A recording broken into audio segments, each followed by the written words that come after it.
Sound check. Well, isang mapagpalang hapon po sa bawat isa. Purihin po ang pangalan ng Panginoon. Happy Lord's Day and again, Happy Resurrection Sunday. And purihin ng Panginoon. Though every Sunday we remember na ang katotohanan na nabuhay muli ang ating Panginoong Jesucristo. Extra special ngayon because we know na ating bansa merong nakaugalian na pag-alaala every year. At nevertheless, we are very much happy and also confident na ang ating pananampalataya ay hindi walang kabuluhan. Sa labas, maaaring titignan tayo na ano yan, pagsasakaksaya ng oras, ano yan, walang kabuluhan yan. Pero alam natin na hindi walang kabuluhan ang lahat ng ito dahil totoong nabuhay muli ang ating Panginoong Jesucristo. Therefore, ang mga salita ng Diyos ay totoo, ang mga salita ng Diyos ay totoo, ang mga pangako ng Diyos ay totoo. And at the same time, ang mga banta rin ng salita ng Diyos sa mga hindi sumasampalataya ay totoo din. And nawa ho ay tayo ay patuloy na maging instrumento ng Panginoon upang ihayag sa lahat na may namatay para sa mga kasalanan at muling nabuhay. Bago tayo dumako sa ating pinakagawain ng pagsamba, ay ilan ho muna mga announcements and reminders. As we have said, mabilis na lamang ang buwan ng Abril, then papasok na ang Mayo, and it will be full swing na ho ang ating hong fundraising ng mga young people para sa kanilang camp. So less than 2 months na lamang po yan.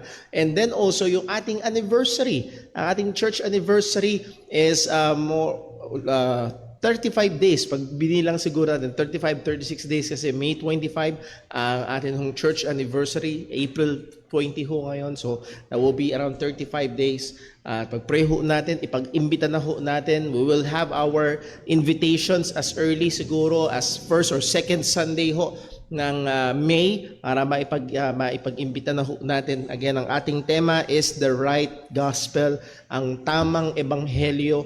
And sadly, maraming nangangaral ng maling ebanghelyo. At ito ay magdadala sa kapahamakan. Doon pa rin ang pangalan ni Jesus. Pero ito naman ay patungo pa rin at sa kapahamakan. So napakahalaga na alam natin at ipinapangaral natin ang tamang ebanghelyo ng ating Panginoong Jesucristo. So pag-pray natin yan, ipag-anyaya natin. I hope subukan man lang natin, 1, 2 na kapitbahay, kamag-anak, kaibigan, to reach them out, to invite them. At nawaho, who knows, naggulatin tayo ng Panginoon. Sabi ko nga sa inyo, with my experience, kay Brother Totoy Ganas, nung inimbita ko, sabi ko talaga sa isip ko, hindi pupunta.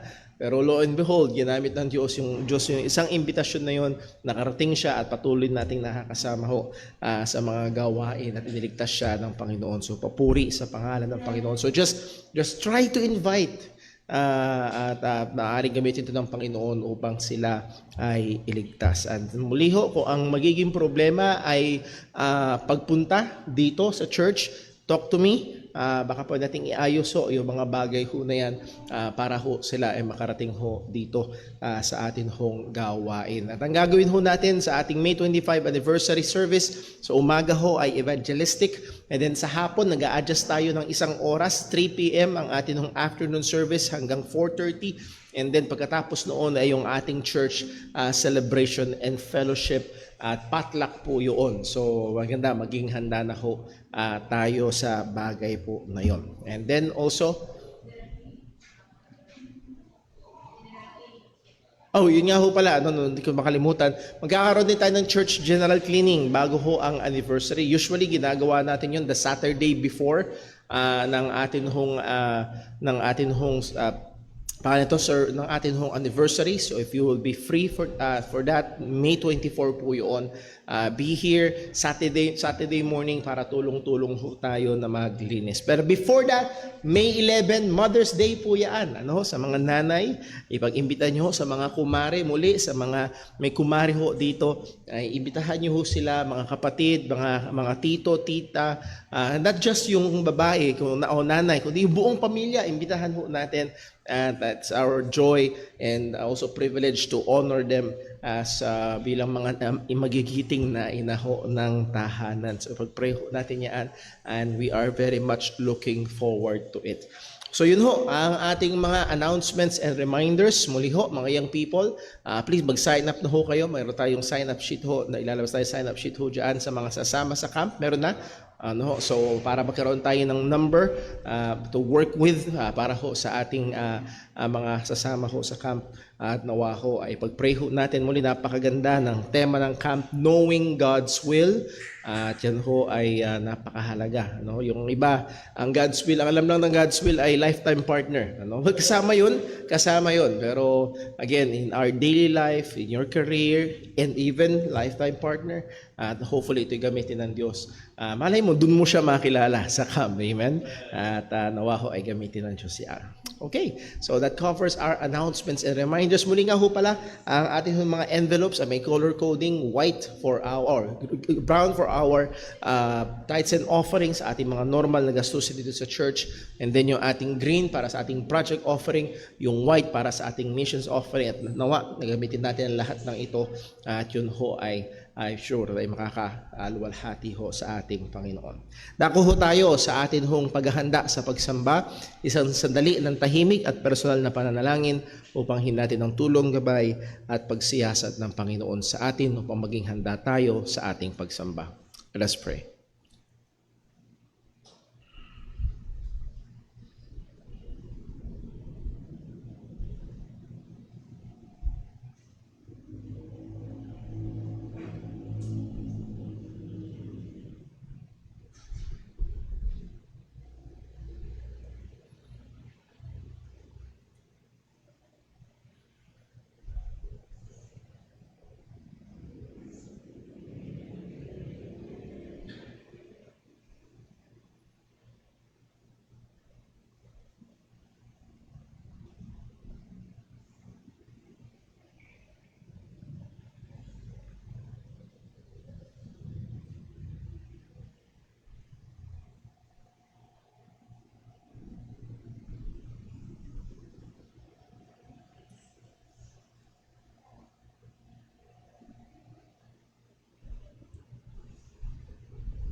Manalangin po tayo.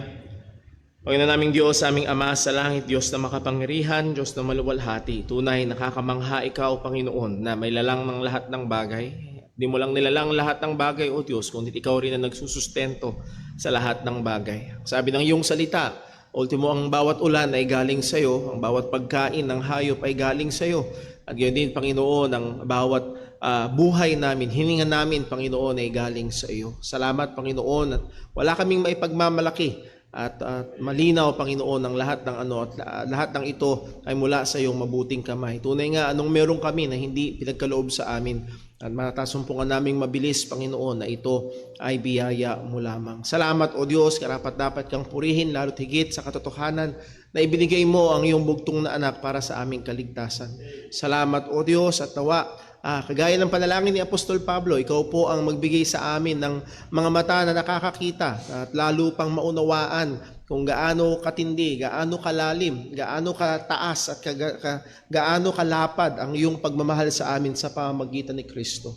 Ang kapangyarihan mo na sumagana sa amin sa pagliligtas. Ang biyaya mo, Panginoon, na tunay nga na sapat sa araw-araw, sapat sa amin bilang mga mananampalataya, sapat sa amin maging sa mga kaharap namin na iba't ibang mga problema at mga pagsubok. Salamat, O Diyos, sa iyong biyayang sapat.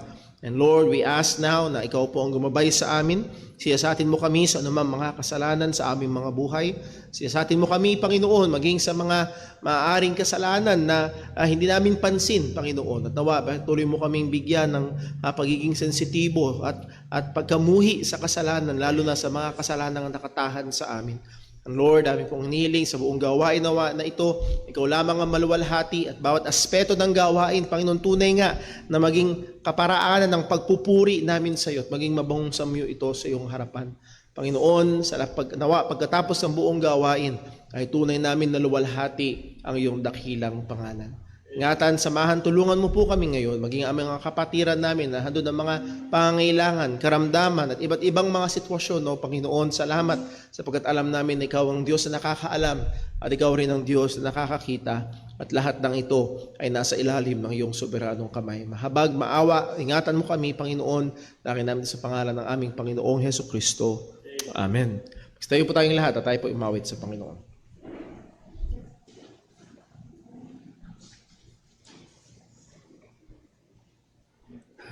Tayo po yung mawit sa Panginoon. Awitin po natin, Turn Your Eyes Upon Jesus.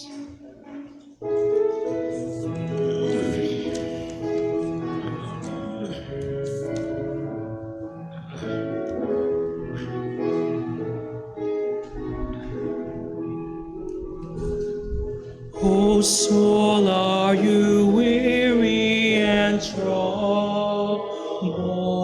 No light in the darkness you see. There's a light for a look at the Savior, and life more abundant and free. Turn your eyes upon Jesus, look full in His wonderful face, and the things of earth will grow strangely dim in the light of His glory and grace. Through that into life everlasting, He passed and we follow Him there. Over us sin no more at dominion, for more than conquerors we are. Turn your eyes upon Jesus, look full in His wonderful face, and the things of earth will grow strangely dim in the light of His glory and grace. His word shall not fail you, He promised. Believe it, His plans will prevail. Then go to a world that is dying, His perfect salvation to tell. Turn your eyes upon Jesus, look full in His wonderful face, and the things of earth will grow strangely dim in the light of His glory and grace. Tayo po'y marati lang tayo para po sa ating pagkakaloob.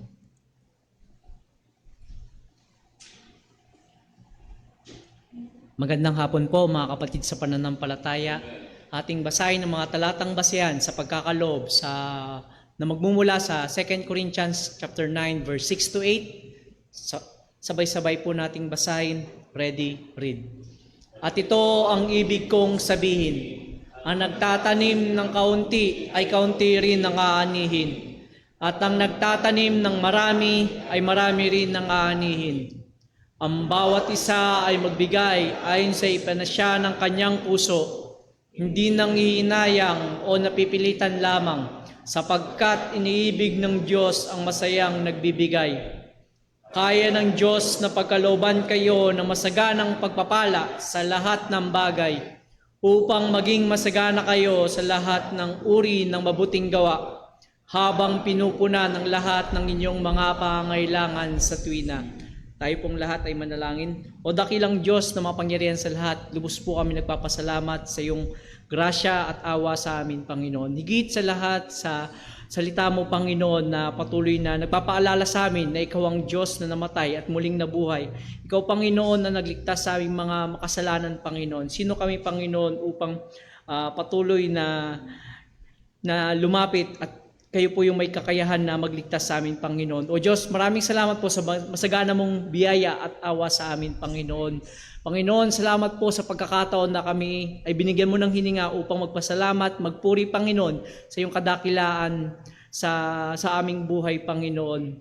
At sa mga oras na ito, patuloy po kami nagpapakumbaba. Patuloy niyo po kami patawarin sa mga pagkakasala namin, Panginoon. Di man kami karapat-dapat, ikaw, o Diyos, ay masaganang magbigay, Panginoon. Ikaw, O Diyos, ay mahabagin na Diyos, Panginoon. O Lord, sa pag-aalay po namin, Panginoon, patuloy niyo pong saliksikin ang aming mga puso, Panginoon. Turuan mo po ang bawat mananampalataya na magalak, Panginoon, sa aming pagkakaloob, O Diyos. Maging sa mga resources na meron kami, Panginoon, na ikaw lamang, Panginoon, yung unang nagbigay sa amin, Panginoon. Ikaw nagbigay ng kalakasan, Panginoon, sa bawat isa. Kayo po yung siya nag-iingat. Kayo po yung nagbibigay ng karunungan, Panginoon. Kaya po kami nakapag-produce, Panginoon, ng sapat na pangangailangan po namin sa pang-araw-araw. O lahat ng ito, Panginoon, ay nagmumula sa iyo.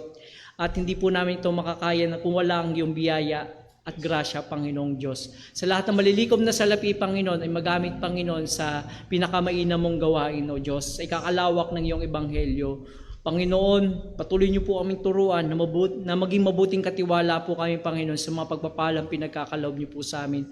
Maging material man at higit sa spiritual, Panginoon. Ikaw po ang siyang maluwalhati. Maging sa gawain ito, Panginoon, ikaw po ang may taas. Maging sa pag-aaral po namin ng iyong mga salita, patuloy na ikaw ang manguna, Panginoon. Gamitin niyo po ang mga ngaral mo, Panginoon, ng daluyan ng iyong pagpapala at salita, Panginoon, na ikaw ang siyang may taas sa gawain ito. O Panginoon, patuloy po kaming humingi ng tulong, Panginoon, na patuloy po namin maunawaan ang iyong mga salita. Kung wala ang banal mo Espiritu, Panginoon, hindi po namin kaya maunawaan ang mga bagay na spiritual, Panginoon. Kaya patuloy niyo po kaming tulungan at kahabagan, Panginoon. Ikaw po ang siyang maluwalhati sa gawain ito. Ito po ang aming samot dalangin sa tayong pangalan ng aming Panginoong Jesucristo. Amen. Tayo pong lahat magkaloob sa ating Panginoon.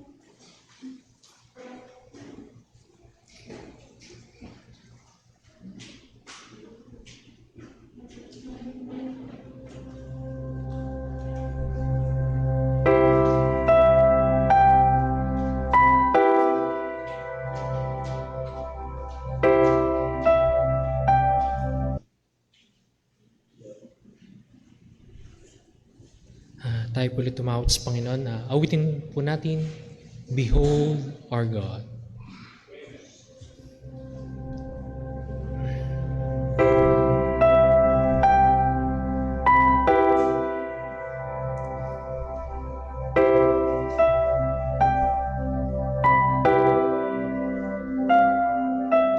Who has held the ocean in his hand? Who has numbered for every grain of sand? Kings and nations tremble at his voice. All creation rises to rejoice. Behold our God, seated on his throne. Come, let us adore him. Behold our King, nothing can compare. Come, let us adore him.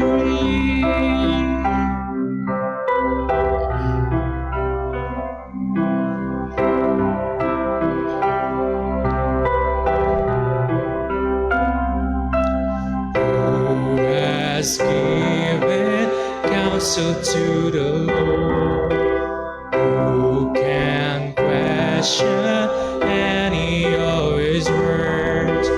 Who can teach the one who knows all things?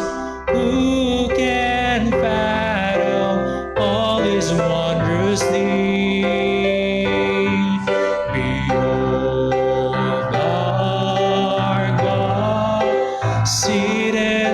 His throne. Come, let us adore Him. Behold our King, nothing can compare. Come, let us adore Him.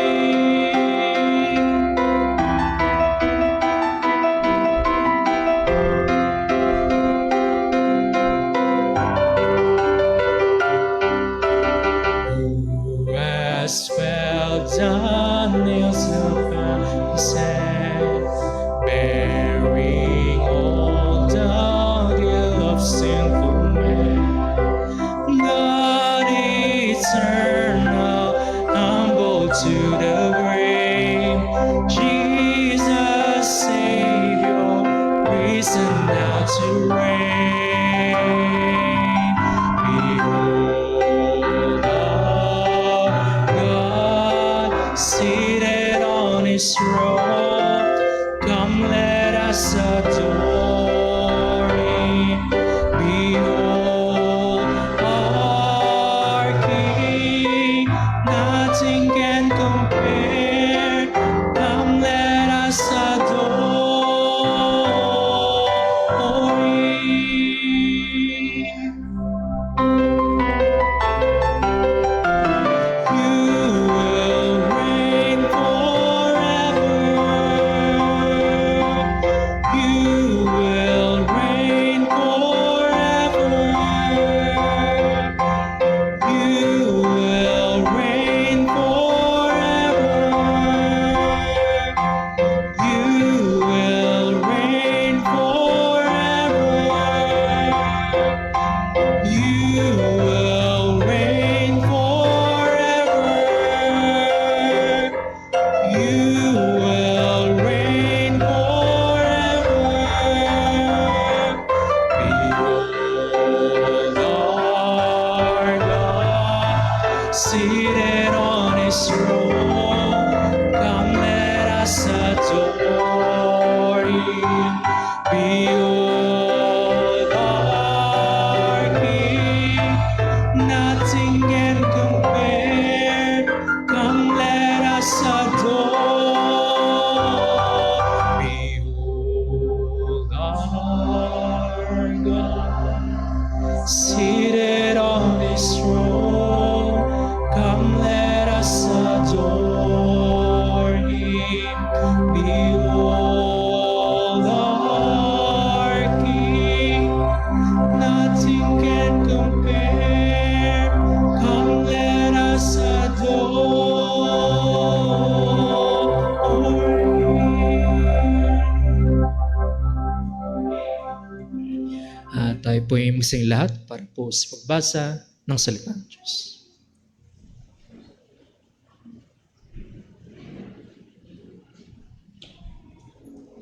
Sa ating pong pagbasa ng salita ng Diyos, atin pong kunin ang ating mga Biblia.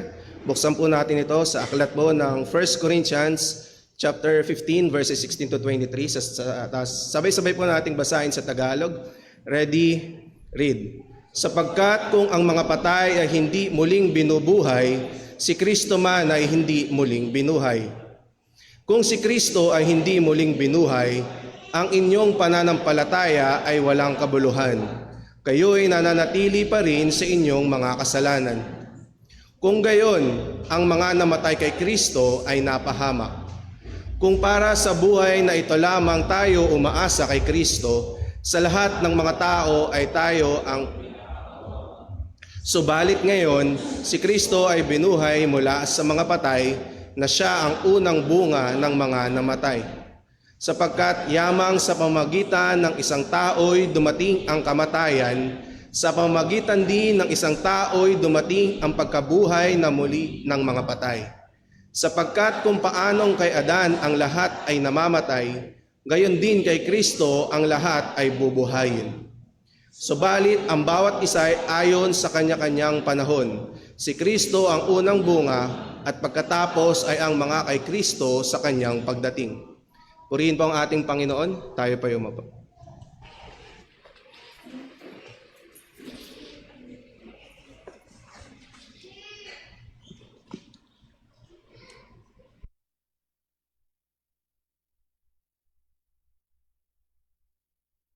Sound check. Let's go to our study of the Word of God. At salamat ho sa mga nag-pray sa akin itong nakaraang Sunday. Ewan ko kung napansin niyo ho, pero nung second service pa lang ay medyo lobat na. Pasimula na yung fever ni Brother Paul at umaandar na rin ang sirang tiyan. At salamat ho sa sustento ng biyaya ng Panginoon. And hindi ho naging madali. At salamat ho na mahusay mag-alaga ang aking mahal at magandang asawa. Pero all throughout that ay isa ho sa mga bagay na tumakbo sa aking kaisipan ay ang katotohanan, and again, even preparing and looking forward sa Sunday ho na ito na atin hong kakaharapin, which is Resurrection Sunday, ay isa sa mga pag-asa na meron ho tayo ay ang sabi ng salita ng Diyos, ang katawan na ito na may kasiraan ay papalitan ng Diyos ng walang kasiraan. And that is a very, very great hope na meron tayo bilang mga mananampalataya. Anything and everything na epekto ng kasalanan sa katawan na ito, be it sa kalusugan, be it sa mga kapansanan, at kung ano-ano pa, ang lahat ng ito ay babaguhin, at yun ay kung tayo nga ay mga mananampalataya ng ating Panginoong Hesukristo. Well, sinasabi ko ho ito sapagkat alam niyo isa sa mga tono na patuloy kong tinutugtog ay ang kakulangan ng pangangaral ng pag-asa ng muling pagkabuhay na meron ang mga mananampalataya. Madalas ang pinapresent na pag-asa ng mga Kristiyano ay pag namatay, pupunta sa langit. At most of my early Christian life, yun lang ang naririnig ko. Pag namatay ka, pupunta ka sa langit. Pag namatay ka, pupunta ka sa langit. And muli, wala akong reklamo sa katotohanan na yun. And that is true. Pero pag binasa natin ang salita ng Diyos, ay hindi yun ang dakilang pag-asa na meron ang mga mananampalataya. And it seems like we're shortchanging ang mga Kristiyano sa pag-asa at sa napakaganda na kasama ng kaligtasan na meron tayo. I remember a story, hindi ko sigurado kung saan nanggaling ang storyang ito. Nilagyan ko na lang ng mga konting details, pero merong isang mahirap doon sa Russia noong pangunang panahon na hindi pa uso ang eroplano sa paglalakbay. At siya ay nagnanasa na magkaroon ng bagong oportunidad, na magkaroon ng mabuti at magandang buhay, at ang alam niyang lugar ng opportunity or the land of opportunity na kanyang nabalitaan ay walang iba kung hindi ang Amerika. So ang tanging paraan para siya makarating sa Amerika ay sa pamamagitan ng paglalayag. Pero yung problema, siya ay isang mahirap. So siya'y nag-ipon at nag-ipon hanggang makabili siya ng ticket ng barko upang makarating siya sa Amerika. Ngunit meron siyang napag-alaman o napagtanto pagdating nung araw ng biyahe. Paano ang pagkain niya? Paano ang pagkain niya? So ang ginawa niya ay dali-dali siyang bumili ng mga crackers, yun na yung pinakamura at pwedeng magtawid sa kanya sa ilang buwang biyahe. Ang mga biyahe noon ay ilang buwan doon sa laot. At sabi niya, bubusugin ko lang yung sarili ko ng konting crackers at tubig throughout the journey hanggang sa makarating ako doon sa aking pupuntahan. Well, throughout the journey, ganun ang kanyang ginagawa. Tuwing oras ng pagkain, ang mga tao ay pupunta sa kainan, pero siya ay pupunta sa cabin at kakain siya ng crackers at iinom ng tubig, at hopefully yun ay makasapat para mapawi ang kanyang gutom. Yun pala ay merong lalaki na nakatingin sa kanya at inoobserbahan siya at nagtataka na bakit hindi siya pupunta doon sa lugar kainan. Iba sa inyo ay narinig na ang kwento na ito, pero dilapitan siya ng lalaki at tinanong siya, "Kuya, bakit tuwing oras ng kainan, hindi ka pumupunta doon sa kainan para kumain kasama namin?"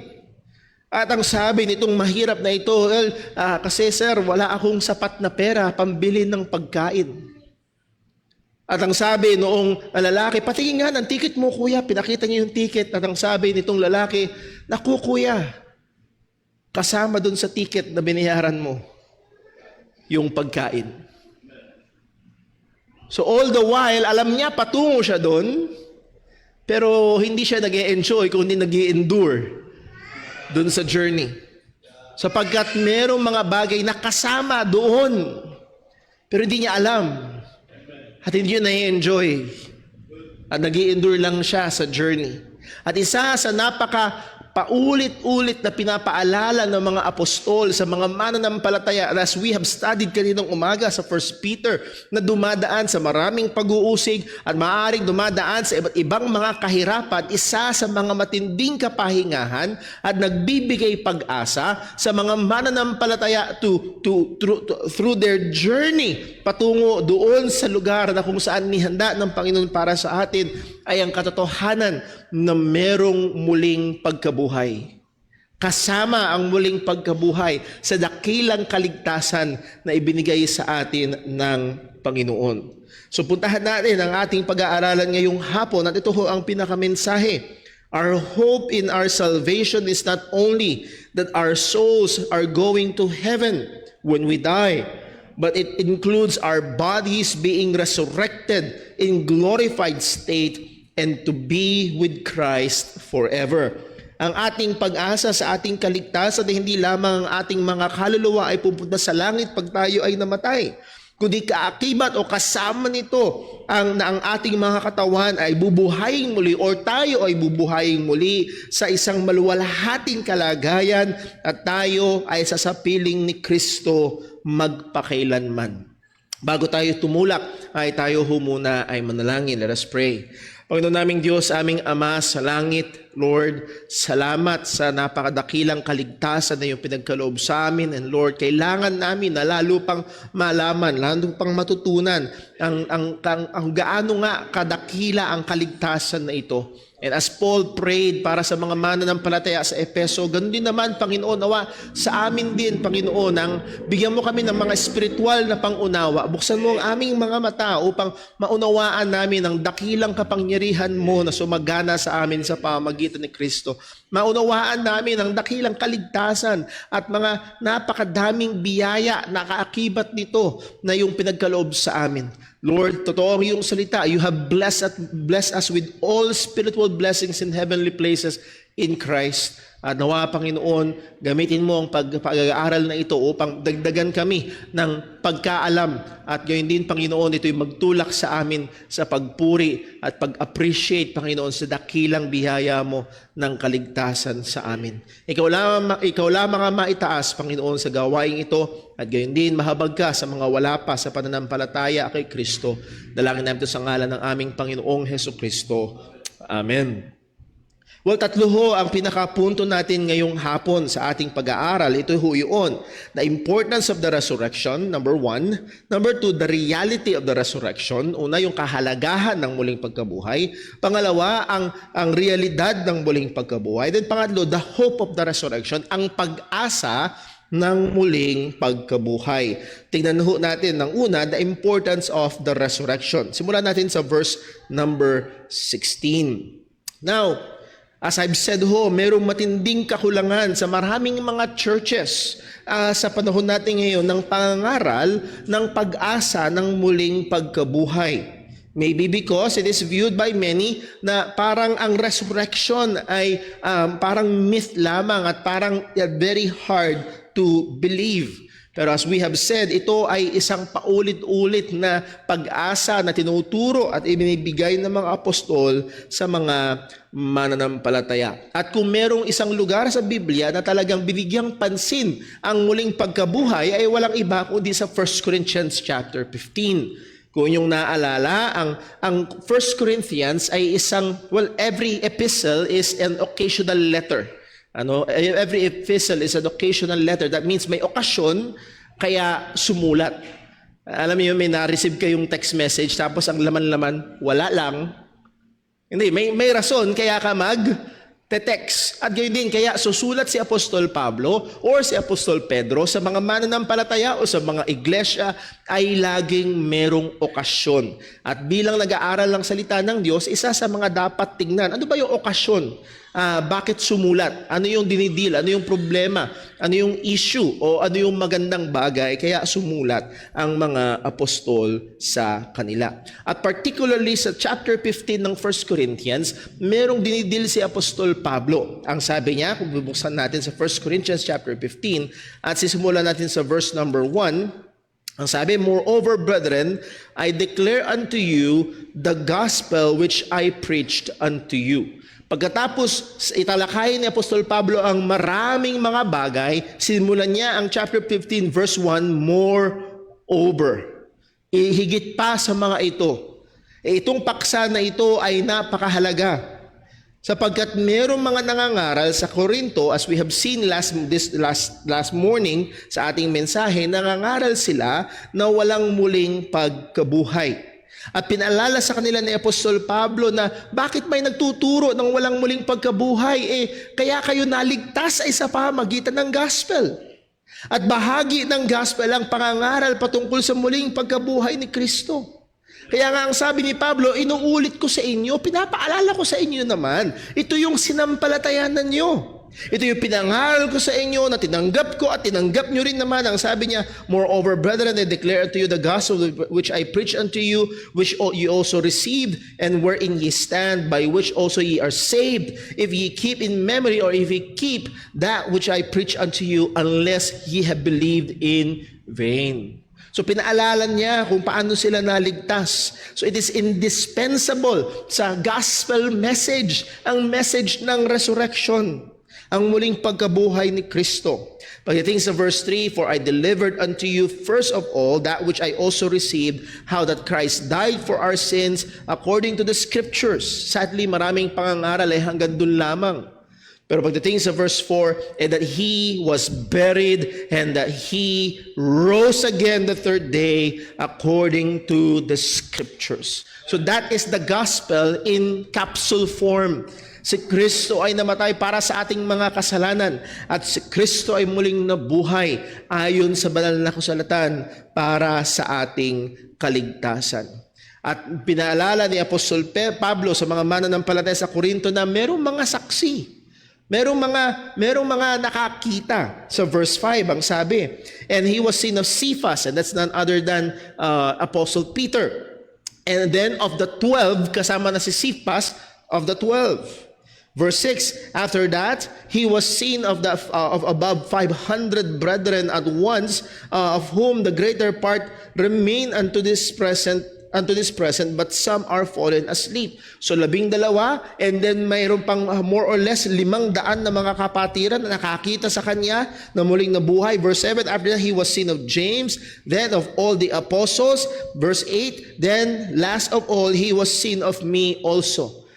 If you remember, ito yung pinoint out ko ho, na hindi isinama ni Pablo yung kanyang sarili dun sa 12.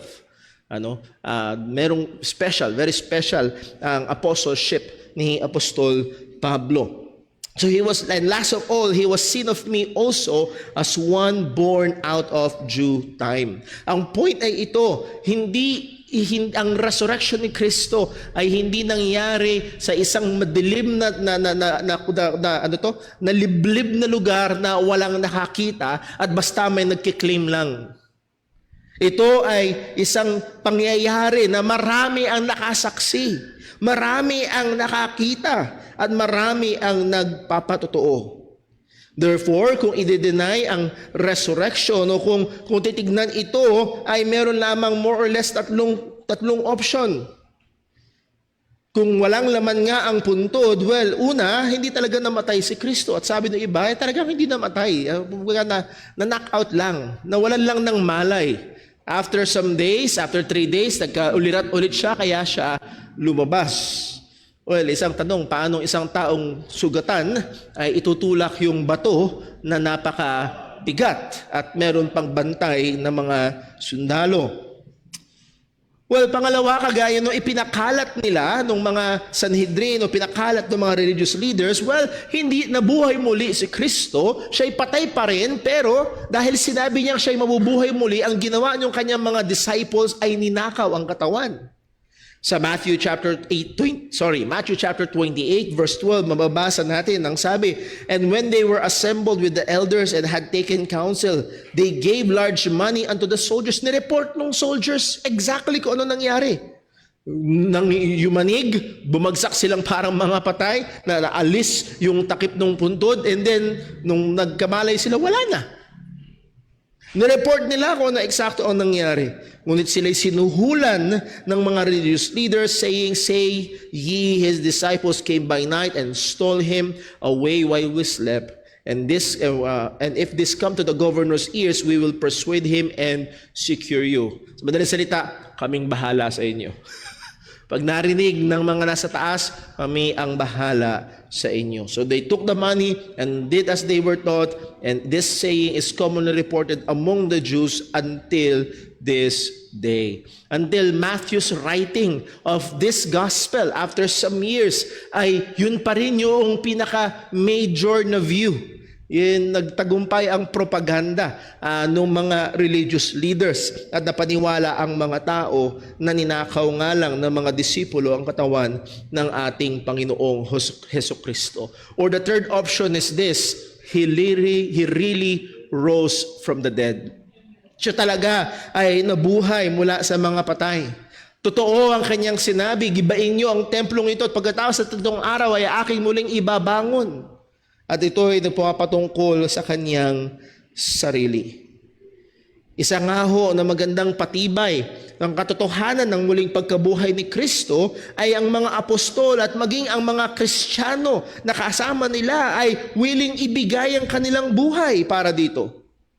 Kung ito'y gawa-gawang kwento lamang, ay magiging willing ba sila na ang kanilang buhay ay mawala at sila'y labis na mapahirapan dahil sa kasinungalingan na kanilang hinabi lamang? Well, muli, either the resurrection is so much a foolish idea that no one will believe, or it is the great truth that men will be willing to die for it. It is the second one. Ito'y dakilang katotohanan na kahit na sa mata at sa tainga ng marami ay parang hindi ka panipaniwala, pero hindi kayang ikaila nitong mga disipulo ang kanilang nakita. And they were willing to die for this truth. Now, muli nga ho, sadly, doon sa church at Corinth ay may nagsasabi na walang muling pagkabuhay. At ang sabi ni Apostol Pablo, kung walang muling pagkabuhay, then therefore, si Kristo ay hindi muling nabuhay. At kung si Kristo ay hindi muling nabuhay, as we have seen kaninang umaga, therefore, ang pananampalatayang Kristiyano ay walang kabuluhan, ang ating pangangaral ay walang kabuluhan, at wala tayong kaligtasan. Ang sabi sa verse 16 ng 1 Corinthians 15, "For if the dead rise not, then is not Christ raised." Verse 17, "If Christ be not raised, your faith is vain, and ye are yet in your sins." So there's no other solution for sin kung hindi ang paghihintay ng hatol ng Panginoon kung si Kristo ay hindi muling nabuhay. Ang sabi sa verse 18, "Then they also which are fallen asleep in Christ are perished." Yung mga nauna na sa atin, yung mga mananampalataya na namatay na, yung mga mahal natin sa buhay na mga Kristiyano din na namatay na, ay they have perished. Wala na silang pag-asa sa mga namatay sa pananampalataya kay Kristo dahil hindi siya tunay na nabuhay muli. So napakahalaga ng muling pagkabuhay.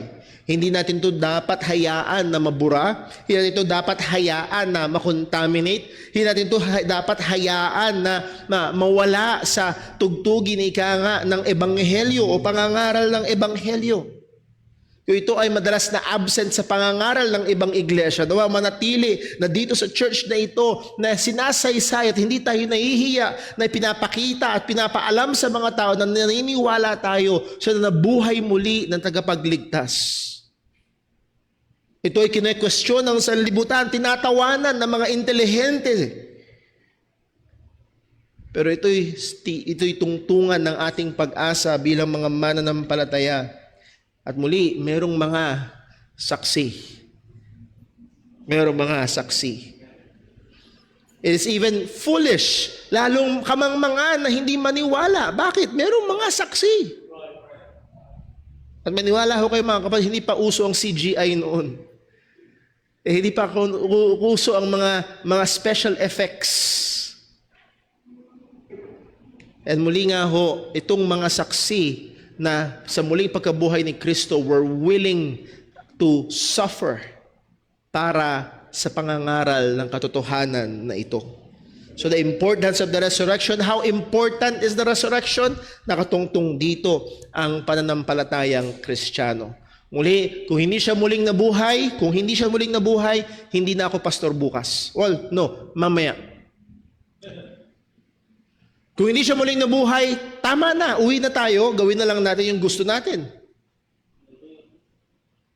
Ang hindi pwede mangyari ay medyo mahalaga. No, kung hindi siya muling nabuhay, ang pananampalatayang Kristyanismo ay walang kabuluhan. Sabi nga ni Apostol Pablo, as we have read, we are of most people, what? Kawawa tayo.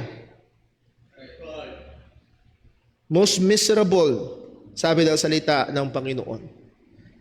But again, if you will flip it around, kung totoo siyang muling nabuhay, well, then therefore, may kabuluhan ng pananampalatayang Kristiyano. And let me say that, hindi tayo kawawa. Hindi tayo miserable. Tayo ay merong, as we have studied kayo ng umaga, meron tayong buhay na pag-asa dahil buhay ang ating tagapagligtas. The importance of the resurrection. Ngayon naman, tingnan natin pangalawa, the reality of the resurrection. Ang realidad ng muling pagkabuhay. Now, in fairness, dalawa ang gusto kong tukuyin dito na realidad at nahingan na natin yung una, ang realidad ng muling pagkabuhay ni Kristo. Again, and then also pangalawa, ang realidad ng muling pagkabuhay ng mga nakay Kristo. Hopefully, na-establish natin yung una na si Kristo ay pinapangaral na nabuhay na muli. May mga saksi sa muling pagkabuhay ni Kristo at ang mga saksi na ito ay willing mag-suffer ng martyrdom alang-alang sa mabuting balita na ang tagapagligtas ay namatay at muling nabuhay. So again, the reality of Christ's death, the reality of Christ's resurrection, I hope ay established na sa atin at tayo ay klaro dito. Pero narito rin naman ang isa pang realidad, ang realidad ng muling pagkabuhay ng mga nakay Kristo. If the resurrection of Christ is a reality, then, listen, the future resurrection of every believer in Christ is also a reality. Kung ang muling pagkabuhay ni Jesus ay realidad, then therefore lahat naman din ng nakay Kristo, ang kanilang muling pagkabuhay din naman ay realidad. Ang sabi sa verse 20 ng chapter 15 ng 1 Corinthians 15:20, but now is Christ risen from the dead. Ngayon si Kristo ay nabuhay mula sa mga patay. This is reality. Ano sabi ni Apostol Pablo, and become what? The first fruits of them that slept. Muli ho, ang first fruits ay madalang na madalang ginamit sa New Testament at never ito sa pagbibigay ng pera. At lalong walang kinalaman to sa unang sweldo ng taon. So kung yun ho ang gamit ng first fruits, na pangangaral, run away. At ang pinupunto ho dito, Christ is the first fruits. And again, ang first fruits offering, gaano mang kalawak yung bukurin, kukuha ng isang sheaves at titipunin yun yung kauna-unahang ani, at yun ay iaalay sa Panginoon. And that first reap, yung unang ani na yun, yung first fruit na yun, ay iaalay sa Diyos as a symbol doon sa kabuuan. At ang susunod, pag naialay na yung first fruit, kasunod na yung buong ani. Anihan na. At ang sinasabi ho dito, Christ now has become the first fruit. Siya ang una, and then ang kasunod ay ano? Lahat ng mga nakay Kristo. Christ is the first fruit. It signifies the first part or the first installment ng harvest na to eternal life, at pagkatapos doon ay lahat ng mga mananampalataya ni Jesus. Jesus' resurrection guarantees the resurrection of all those who died in Him. Pagdating sa verse 21, ang sabi ni Apostol Pablo, for since by man came death, by man by man came also the resurrection of the dead. Now, there's two men here. May dalawang lalaki na binabanggit dito. Sa pamamagitan ng lalaki ay bumasok ang kamatayan, and we know that it's none other than the first Adam. Romans chapter 5 verse 12, ang sabi, wherefore by one man sin entered into the world, and death by sin.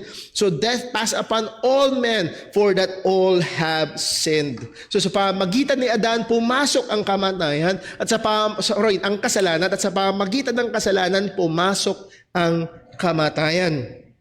Pero ang sabi rin naman sa verse 21, by man also, or by man came also the resurrection of the dead. So muli, nandito ang katotohanan at hindi natin dinay. The second Adam, none other than the Lord Jesus Christ, is fully human. Mag-ingat ho tayo na baka mamaya is as fervent as we defend the deity of Christ, na pinagtatanggol natin at pinapangaral natin ng kadyusan ng ating Panginoong Kristo, ay pumapalya naman tayo sa pagkilala na He is also 100% man. So siya ay Diyos na nagkatawang tao at kailanman hindi nawala ang kanyang pagiging Diyos. By Jesus came hope and victory over what is considered man's greatest enemy. Ano ang pinakadakilang kaaway ng tao ay walang iba kung hindi ang kamatayan, at dumating ang tagumpay laban sa kamatayan sa pamamagitan ng pangalawang Adan, walang iba kung hindi si Kristo. By man came also the resurrection of the dead, and that is victory over death. That is victory over the grave. Sabi sa Romans chapter 5 verse 17, Romans 5:17, for by one man's offense death reigned by one, much more they which receive abundance of grace and of the gift of righteousness shall reign by life by one, Jesus Christ. At ang punto dito ni Apostol Pablo, yung word na much more. Mga kapatid, ang tindi ng epekto ng ginawa ni Adan. Pero listen, much more yung inaccomplish ng ating Panginoong Hesukristo. Mas yung malinis ang daling dumihan, pero yung may mantsang puti ang hirap paputiin. And again, that is in the human realm, and maybe we can do some things na talagang yung namantsahan na puti ay mapaputi ulit. Pero muli ho, ang pinupunto rito ay napakatindi at lalong mas higit na matindi ang ginawa ng ating Panginoong Hesukristo. Verse 22, ang sabi ni Apostol Pablo, 1 Corinthians 15:22, for as in Adam, what? All died. Even so in Christ shall what? All be made alive. Now, kailangan natin, at lagi kong pinupunto tuwing dinadaan natin ng verse na ito, kailangan nating i-define ng maayos yung word na all. Dahil hindi ho magkapareho yung word na all dyan. Dahil kung di-define mo na word na all men in Adam died, then all men will be saved in Christ. Universalism ang bagsak. At alam natin na hindi yun ang sinasabi ng salita ng Panginoon. Now, ang pinaka-clue dyan para hindi kayo maguluhan ay sa susunod na verse 23. But every man in his own order, Christ the first fruits, and afterward they that are what? They that are Christ. So, sino yung all? All that are Christ. Lahat ng nakay Adan, that is lahat ng tao ay nakay Adan, at nung nagkasala si Adan, lahat ng tao ay namatay sa kanya, at ganoon din naman sa pamamagitan ni Kristo, lahat ng nakay Kristo ay may buhay. At hindi lang ito lahat ng kay Kristo na mga mananampalataya ni Kristo, kundi lahat ng ibinigay ng Ama kay Kristo. Ang sabi ng John 6 verse 37, all that the Father giveth me shall come to me. May mga tupa na ibinigay ng Ama kay Kristo, sila ay kay Kristo. At sigurado, ang sabi ni Kristo, sila'y lalapit sa akin. Sila'y tiyak na sasampalataya. Kapag sumampalataya kay Kristo, ang sabi niya, and he that cometh to me will I no wise cast out. So muli, so makita nyo sana yung dalawang all. Lahat ng nakay Adan, ang lahat ng nakay Kristo. At sino yung nakay Kristo? Lahat ng binigay ng Ama kay Kristo. At kung ipupush mo pa, sino yun? Lahat ng pinili ng Diyos. So in Adam, all die, even so in Christ shall all be made alive. It is sure. Ang language na ginamit ni Apostol Pablo dito ay napaka-sigurado. All in Christ, all that are in Christ, all that are given to Christ shall be made alive. At ito yung pag-asa natin. Bilang mga mananampalataya, lalo na kung meron tayong mga mahal sa buhay na tila baga sa tingin natin ay napakatigas, na tila baga sa tingin natin ay ayaw manampalataya sa Ebanghelyo. Pero ang pag-asa natin ito, kung kabilang sila sa mga ibinigay ng Diyos kay Kristo, they will come. They will come. By the way, the reverse is not true. Baka mamaya sabihin nyo na, well, kung hindi sila binigay, therefore, kaya hindi sila sasampalataya. No. Kaya ayaw nilang sumampalataya kasi ayaw nila. At hindi nila kaya. Hindi dahil hindi sila binigay ng Ama kay Kristo. So lahat ng na kay Kristo, lahat na ibinigay ng Ama kay Kristo ay merong pag-asa ng muling pagkabuhay. Realidad ang muling pagkabuhay ng mga nakay Kristo. Hindi ito baka sakali. Hindi ito para sa mga piling-pili, sa mga elite. At merong mga grupo dyan na merong first year at second year na mga mananampalataya. At yung mga first tier, yung mga talagang faithful, ay sila lang yung aakyat kung saang level. At then yung mga second tier na hindi masyadong faithful pa church pa konti-konti, ay nasa level B ng langit at kung ano man. No? Lahat tayo na kay Kristo ay merong realidad ng muling pagkabuhay. Anong punto? Because Jesus rise from the dead, it is also a future reality for every true believer. Dahil siya nga ay totoong nabuhay mula sa mga patay. Listen, maaaring hindi natin ramdam sa ngayon, pero itong realidad, kung ikaw ay kay Kristo, dumating man ang kamatayan, mabubuhay tayong muli. Ito ay pag-asa na meron tayo. Sabi ni Jesus sa John 14 verse 19, yet a little while, and the world seeth me no more, but ye see me, because I live, ye shall live also. This is our reality. Because He lives, we will live also. Tiyak ang muling pagkabuhay. And lastly, dito tayo matatapos, hindi lamang we have the importance of the resurrection, gano'ng kahalaga ang muling pagkabuhay ni Kristo, doon nakatungtong ang ating pananampalataya at pag-asa. Ano ng realidad ng muling pagkabuhay? Dahil realidad ang muling pagkabuhay ni Jesus, reality din naman ang future resurrection ng mga mananampalataya. Ngayon tingnan natin, the hope of the resurrection, ang pag-asa ng muling pagkabuhay. Verse 23, 1 Corinthians 15. But every man in his own order, Christ the first fruit, afterward they that are Christ at His coming. Again, ang punto dito ni Apostol Pablo, ang una ay si Kristo. At dahil si Kristo ay muling nabuhay, tiyak kasunod. Again, kapag dinala na yung first fruit offering doon sa temple, tiyak kasunod yung full harvest. At gayon din naman sa atin bilang mga mananampalataya, dahil si Kristo ay naunang muling nabuhay, tiyak kasunod ang lahat ng nakay Kristo. Every man in his own order. There is an order. First is Christ. He is the first fruits, the anchor of our hope. Then afterward, they that are Christ at His coming. Tayo mga na kay Kristo sa Kanyang pagdating. Siya ay darating para sa Kanyang mga mananampalataya. Malinaw ang pangako ni Jesus.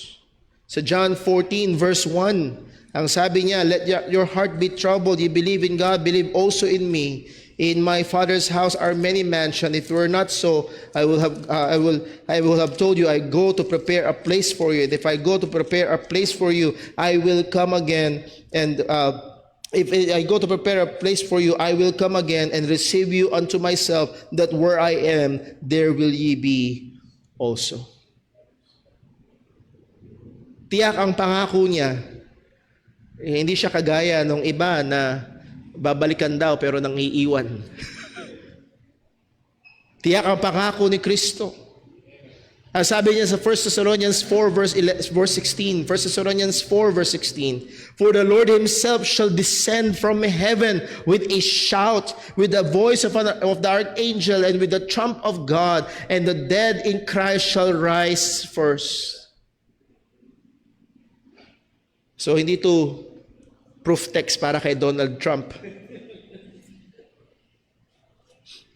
Ano daw? Every man in his order. Sinong mauuna? The dead in Christ. Una, si Kristo, first fruits, and then the dead in Christ.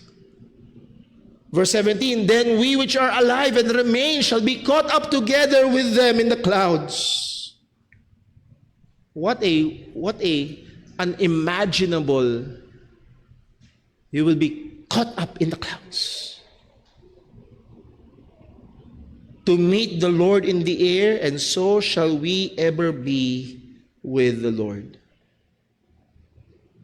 Whatever your eschatological position is, darating si Kristo at kukunin tayo.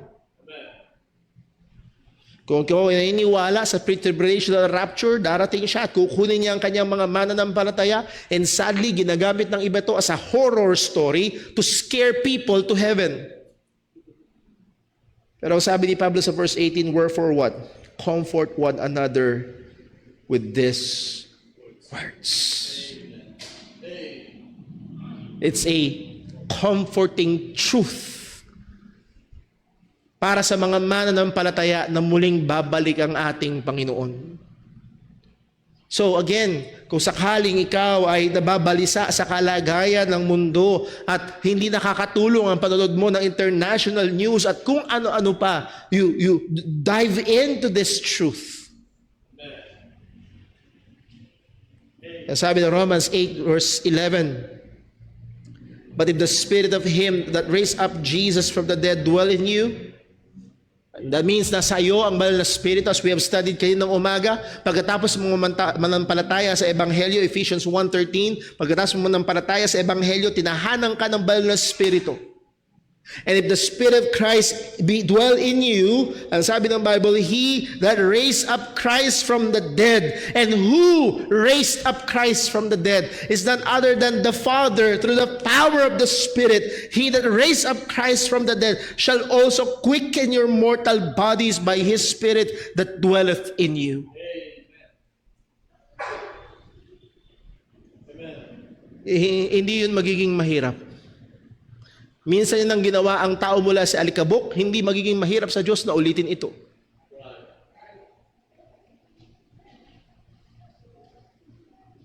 So again, yung pag-asa na meron tayo sa muling pagkabuhay. 1 Corinthians 15 verse 51, isa sa mga madalas natin binibigyan ito ng pansin. 1 Corinthians 15:51, ang sabi ni Pablo sa mga mananampalataya sa Corinto, behold, I show you a mystery. So hindi na ngayon mystery. Kasi pinakita na eh. Parang ito yun, okay, tatanggalin ko na yung takip. Wala na ngayong takip. Kasi tinanggal na. I show you a mystery. We shall not all sleep. Hindi yan proof text sa insomnia.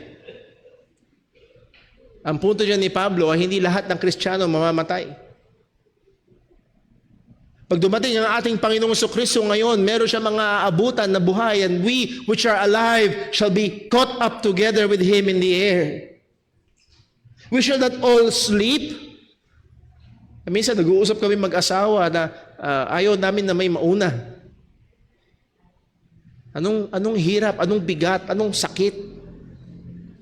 Pero sabi ng salita ng Diyos, we shall not all sleep, pero take note, but we shall all be changed.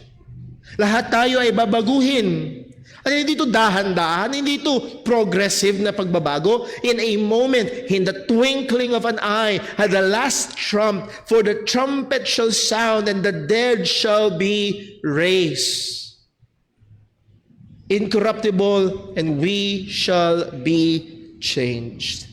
So tutudog ang pakakak at dahan doon ng lahat ng patay na kay Kristo ay they will be brought up, they will be caught up, and they will be changed, incorruptible. Sa pagsasabi ni Pablo, for this corruptible must put on incorruption, and this mortal must put on immortality. Mga kapatid, just meditate on verse 53. At gaanong karaming hirap at sakit ang laman-laman ng verse 53. For this corruptible must put on incorruption. Gaanong karami ang naghihirap ngayon dahil sa corruption ng katawan. Hindi yan corruption ng gobyerno, but kasama na rin yun. Pero particularly yung corruption ng katawan. Gaanong karami ang pumipila sa mga ospital at mga government agency para sa assistance, medical assistance. Ganong karami. At yun meron pang may chance pa na makapila at makahingi ng tulong. Pero gaanong karami yung naghihintay sa tahanan na mamamatay na lang. Again mga kapatid, kapag nanood kayo, maganda-ganda pa. Yes, hindi maganda, pero maganda-ganda pa ang kalagayan ng ating bansa kumpara sa iba.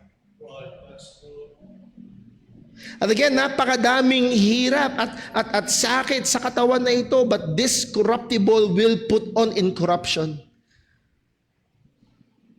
And sasabi, this mortal must put on immortality. Kung meron man sigurong pinakamasakit na alam ng tao ay kapag dumating ang kamatayan sa kanya o sa kanyang minamahal. At pagdating ni Kristo, mawawala na yun. Sa mga nakay Kristo. So what a future hope na meron tayo. So right now, yes, may corruption pa rin ang katawan. Nasisira pa rin ang katawan. Nababago ang kulay ng buhok, ang linya ng hairline umaatras, ang tikisig ng katawan nag-iiba, ang mga masasakit ay lumilitaw, at kung ano-ano pa. Pero darating ang time na ang corruption o ang may kasiraan ay papalitan ng walang kasiraan, at ang may kamatayan ay papalitan ng walang kamatayan. Verse 54, so when this corruptible have put on incorruption, and this mortal shall have put on immortality, then shall be brought to pass the saying that is written, death is swallowed up in victory.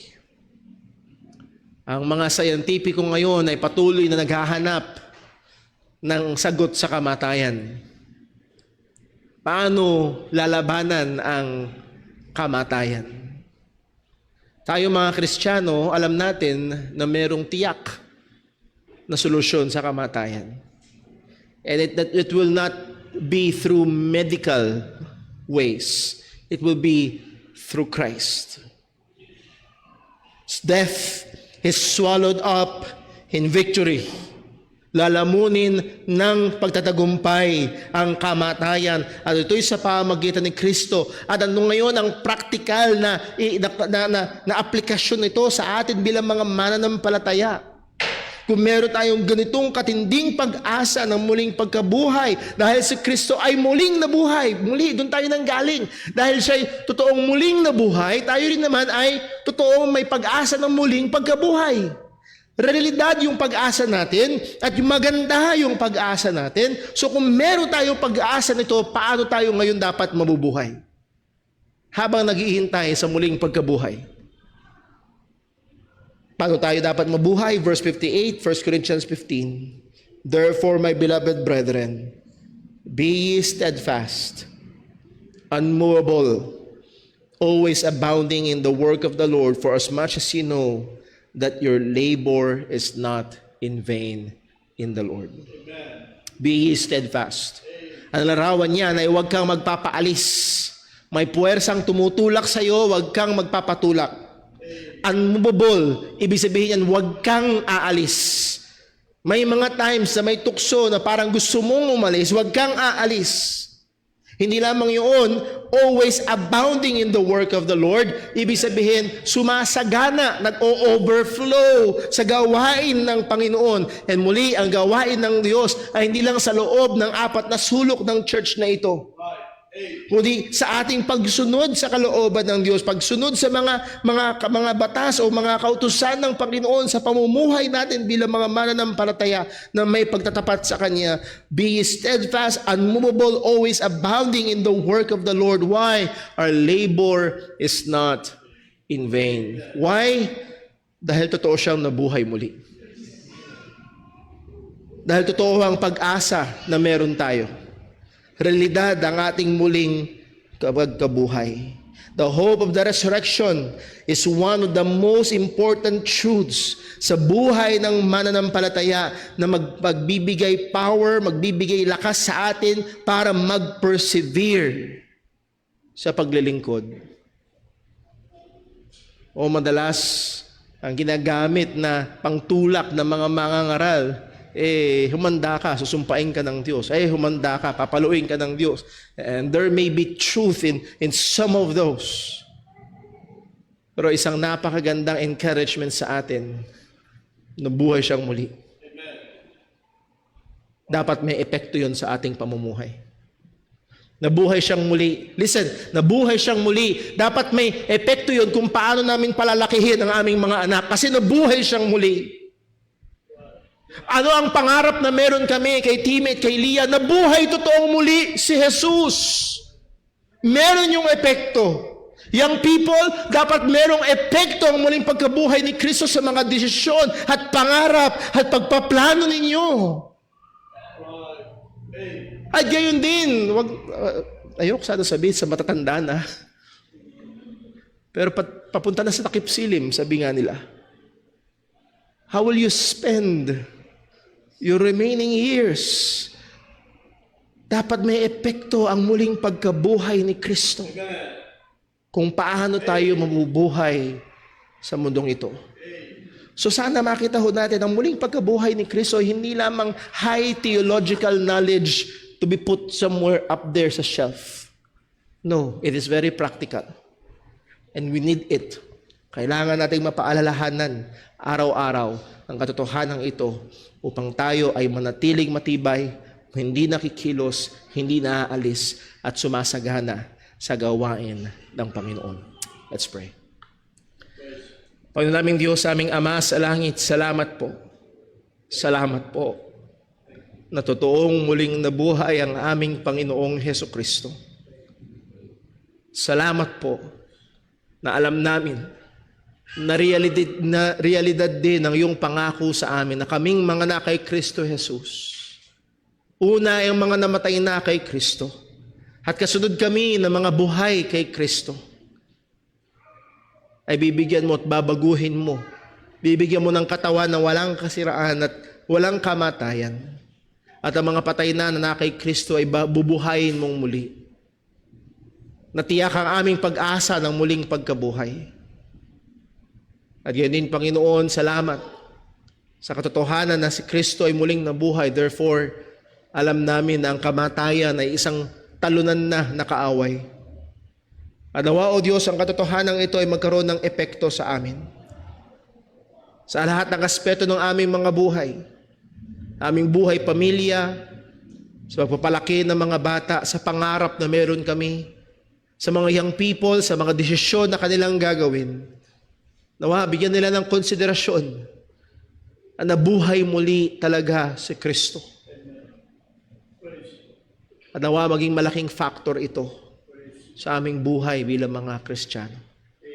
Huwag nawa kaming maalis, huwag nawa kaming mahatak, huwag nawa kami, Panginoon, na tumigil, kundi lalo magpatuloy at subagana sa paglilingkod sa iyo dahil totoong muling nabuhay si Kristo. Alalahanan mo kami lagi ng katotohanan ito. At kung wala pa sa pananampalataya kay Jesus, nawa ikaw ang maawa at magligtas. Dalangin namin ito sa kanyang pangalan. Amen. Stay po tayong lahat at tayo po umawit ng ating pangwakas na awit.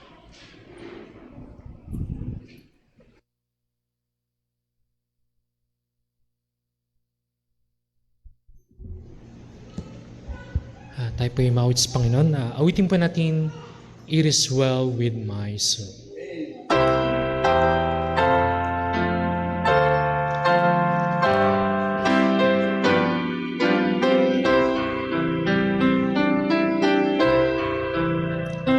When peace like a river attended my way, when sorrows like sea billows roll, whatever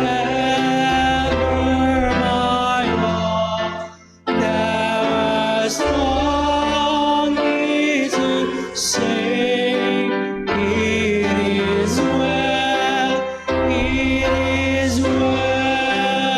with my soul. It is well with my soul. It is well with my soul. Oh Lord, haste the day when the praise shall be sung, the clouds be rolled back as a scroll, the trump shall resound, and the Lord shall descend. Even so, it is well with my soul. It is well with my soul. It is well with my soul.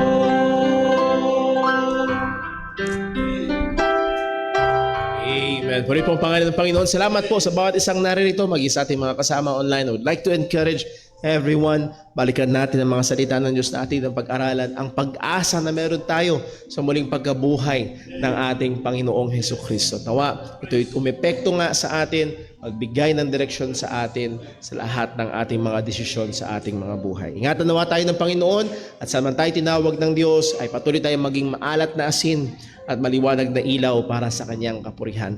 Sa ating paghiwa-hiwalay nawa, ang pagmamahal ng ating Ama, ang biyaya ng ating Panginoong Hesukristo at ang kapangyarihan ng Banal na Espiritu sa bawat isa sa atin, patuloy tayong maging tagapaghayag ng mabuting balita. Siya'y namatay para sa ating mga kasalanan at muling nabuhay para sa ating kaligtasan. God bless po. Magandang hapon. Dito tatapos ang ating afternoon service. After 10 minutes, 3:40, sabihin natin 3:40, balik ho tayo para sa ating prayer.